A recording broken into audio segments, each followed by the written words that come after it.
বাংলাদেশ জিতলে তো বরাবরই ভালো লাগে। পাকিস্তানের বিপক্ষে জিততেছে, এটা অনেক অসাধারণ অনুভূতি। আমরা চাই এই জয়ের ধারাটা অব্যাহত থাকুক। লিটন দাসের কামব্যাক অনেক বেশি অনুপ্রেরণীয়। আশা থাকবে তারা ভালো করে তাদেরকে চান্স দেওয়ার জন্য। আশা করি যে তামিম ভাই আবার ফিরবেন। আমরা ইতিমধ্যে জেনে গেলাম যে বাংলাদেশ পাকিস্তানের মতো দলকে পাকিস্তানের মাঠেই হারালো। আপনার কাছে আসলে কেমন লাগছে? আসলে ব্যাপারটা অনেক মনোমুগ্ধকর যে বাংলাদেশ যায় পাকিস্তানের মাটিতে পাকিস্তানকে হোয়াইট ওয়াশ করেছে। এটা আসলে আমাদের জন্য অনেক বড় একটা পাওয়া। বাংলাদেশ জিতলে তো বরাবরই ভালো লাগে। আমরা চাই জয়ের ধারাটা এইভাবে অব্যাহত থাকুক।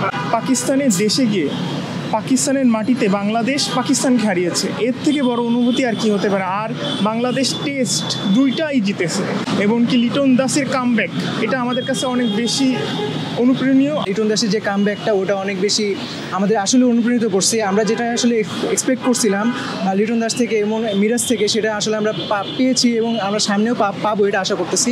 লিটন দাস কয়েকদিন আগেও অফর্মে ছিল, ওকে নিয়ে ডিসকাউন্টেরও ট্রোল হচ্ছিল। এখন ওই অফর্ম থেকে ফিরে আসছে, অনেক ভালো খেলছে। আর মেহেদি মিরাজ নাহিদরা অনেক ভালো খেলছে।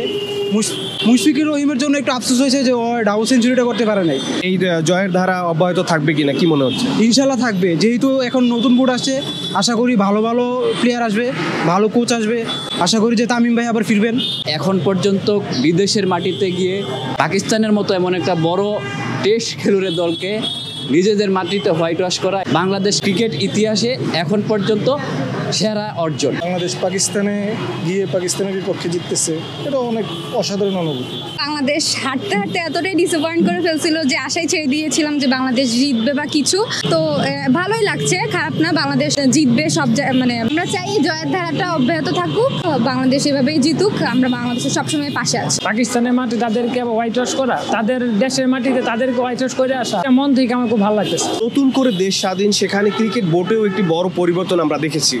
তো বোর্ডের কাছে আসলে আপনার অ্যাজ এ ক্রিকেট প্রেমী হিসাবে কি প্রত্যাশা থাকবে?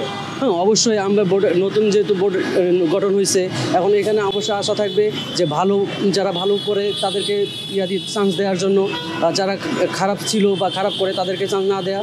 এসিআই অ্যারোমা চিনি গুঁড়া চা, স্বাদে ঘ্রাণে উৎসবে।